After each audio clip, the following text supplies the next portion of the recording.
নমস্কার বন্ধুরা, আজকে বাগানে চলে এসেছি। আজকে বিন তুলবো। মা আর আমি এই দেখো চলে এসেছি, এই ব্যাগ নিয়ে এসেছি। আজকের এই প্রথম বিন তোলা হবে আমাদের বাগানে। আর তোমরা তো দেখেছো আগের ভিডিওগুলিতে কত পরিশ্রম, কত কষ্ট করে আমরা জল দিয়ে গাছগুলো বড় করেছি। এখন তো অনেক জলের প্রয়োজন, পুরো বুড়িয়ে দিতে হবে, কিন্তু মেশিনের অভাবে দিতে পারছি না।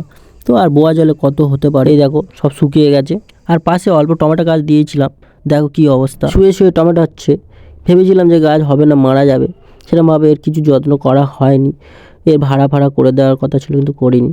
দেখো সব কিছু কিছু বেঁচে আছে, দেখো এগুলো সব ভেবেছিলাম মারা যাবে। এই দেখো টমেটো ধরেছে, তোমাদেরকে দেখায়, ছোট ছোট সব টমেটো ধরেছে প্রত্যেকটা গাছে। এই দেখো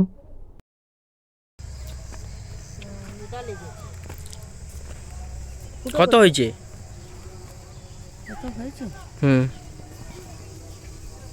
ঠিকই, এই দেখো একদম পুরো তাজা গাছের সবজি, খুব সুন্দর হয়েছে।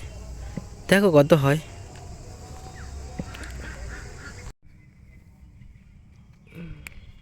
আমিও সমেত তুলি, তাড়াতাড়ি হয়ে যাবে তাহলে। আর লাস্টে দেখাচ্ছি তোমাদের কত হয় আজকে, সবে প্রথম তো।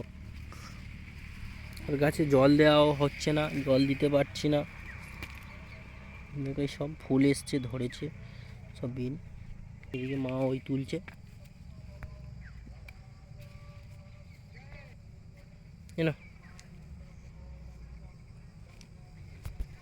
বন্ধুরা আমাদের বিন তোলা হয়ে গেছে। এই দেখো এই শেষ লাইন তোলা শেষ হলো। এই দেখো, চলো তোমাদের দেখায় কত বিন উঠলো। এই দেখো প্রায় হাফ ব্যাগ হয়ে গেছে। কত হতে পারে তবু তোমার? 2 কিলোর বেশি হবে। 3 কিলোর মতো হবে।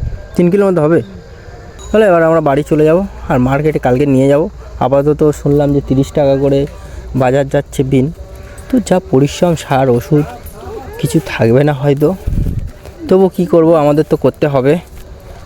চাষি মারতেই তো ফসল ফলাতে হবে, এছাড়া কি করা যাবে। চলো বাড়ি যাওয়া যাক। এখন বাড়িতে চলে এসেছি, আর বাড়িতে মুড়ি নেই, মুড়ি ফুরিয়ে গেছে। আজ এই 2 দিন ধরে মুড়ি নেই বাড়িতে। তো মা ওই মুড়ির চাল ঝেড়ে দিচ্ছে, আমি নিয়ে যাব মিলে মুড়ি ভাজার জন্য। তো বন্ধুরা এখন মুড়ির চাল রেডি হয়ে গেছে, আমি নিয়ে নিয়েছি, এখন চলে যাব হচ্ছে মুড়ি মিলে। তো আবার দেখা হচ্ছে তোমাদের সাথে, টাটা বাই বাই।